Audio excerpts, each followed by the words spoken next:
I am all for a HQ Monaro and an SS and massive dollar builds, but sometimes it is cool to see a window back in time to the late 70s, and that's exactly what this is. This is a Holden HZ commercial ute. A lot of these cars have become LSs, and they've got different fronts on them, HQ Pram or normal HQ.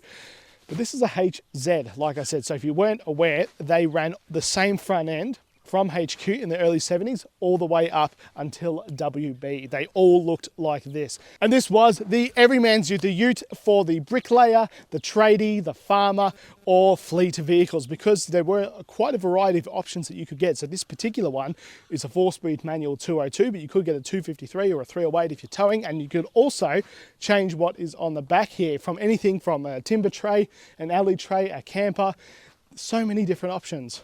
Now, while these were not a particularly rare car when they were brand spanking new, they were very, very popular and very common.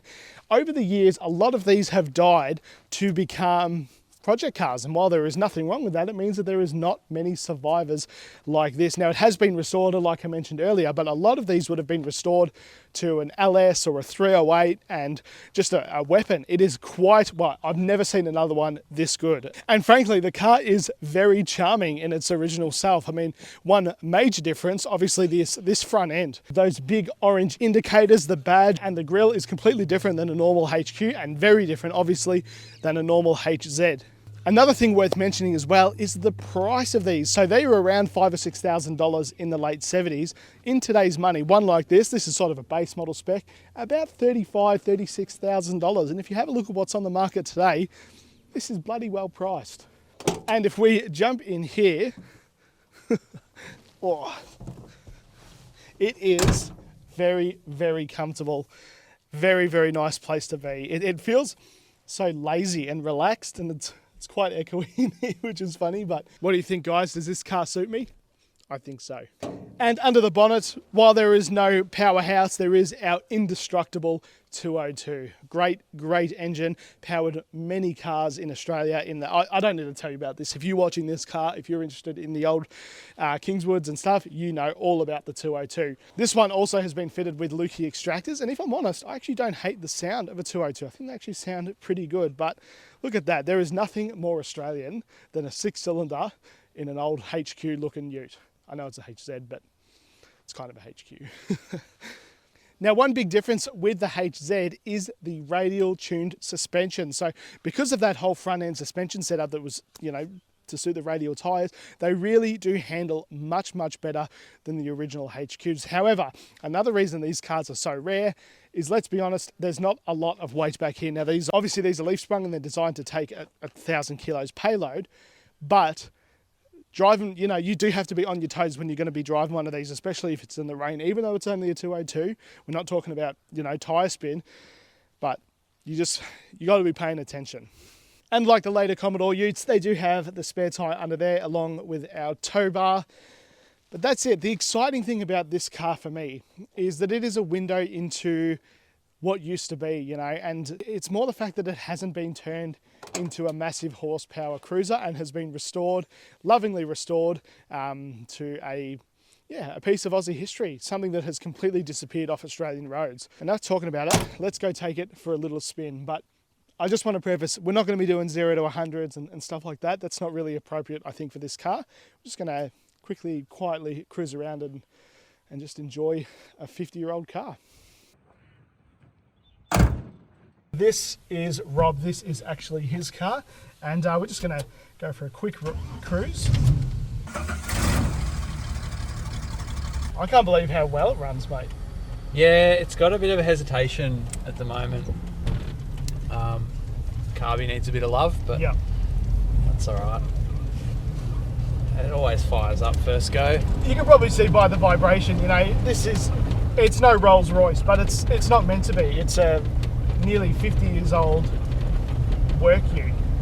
It drives good. This one has actually been optioned with power steering, which I didn't mention before. Yep. So I was saying it is easy to drive. It's just the silly piece of meat behind the steering wheel. Anyway, it does feel like a farm ute, but in a not in a bad way. But it's very charming. It's very charming. So, what are your plans with this car, Rob? Or what are you going to do with it? Not a great deal. I'm going to leave the body and interior as is. Yep.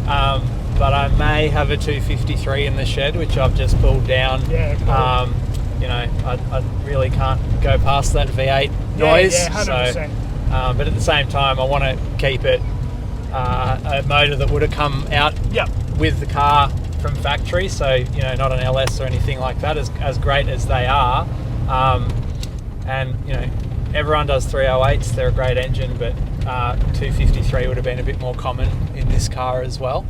Another feature that Rob mentioned this car has is it has an FM radio. That's right. So no CarPlay here, but that was not a standard feature on these cars back in the day. So that would have been either someone's put that in there maybe when they did the resto.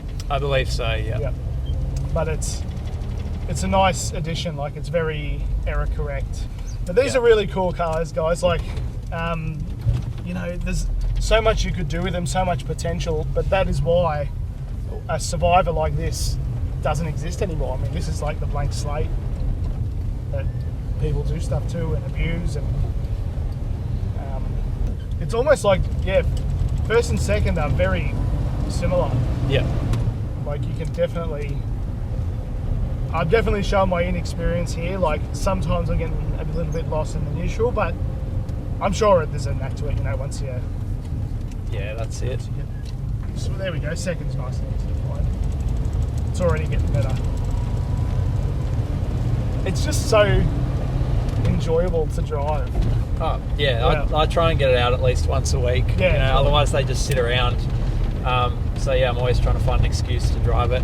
Even if it's into the office once a week. Yeah. You get a few good looks there as well. So, funnily enough, in 2016 when I was at TAFE, they were actually still training you on 202s, really? like on the run-in stands. Yeah, like adjusting timing. Like, it was all really outdated stuff that were training you on. Like, you wouldn't even use any of it anymore. But that is a surprise. Yeah, they had a 202 on the engine stands, like, you know, those running stands that are RB30, and the actual cars they had, I think, were like old VRs, so a little bit newer. But when you were actually learning how to pull apart engines, and the other ones they had, like 20 of them, were the old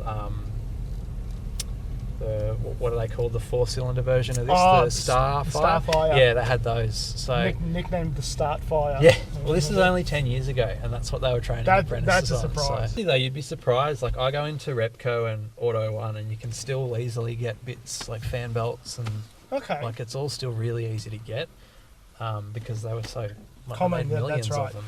So if you're watching this video, you're probably familiar with the 202. So I don't have to tell you, but they were in everything. The early Commodores and pretty much every Kingswood had some variation of, you know, the 202.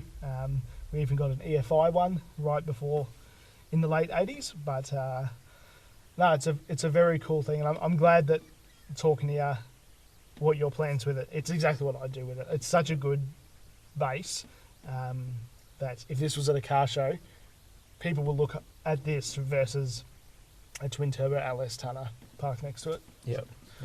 So, very cool, Rob. Thanks for sharing. No, my pleasure.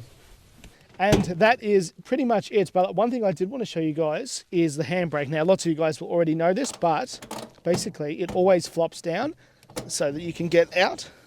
So, yep, our handbrake's on there, which is important. But I just wanted to show you guys that. But that is the HZ commercial ute, and I hope you guys have enjoyed something a little bit different. It is very, very charming. It's very 1970s, and it's very Australiana. I mean, just have a look at it. Thank you guys for watching, following along, and a big thank you to Rob for letting us film his beautiful HZ Tonner. It's a very cool car. I think the audience is going to love it, and it is a piece of Australian history. So thank you guys for following along, liking and subscribing.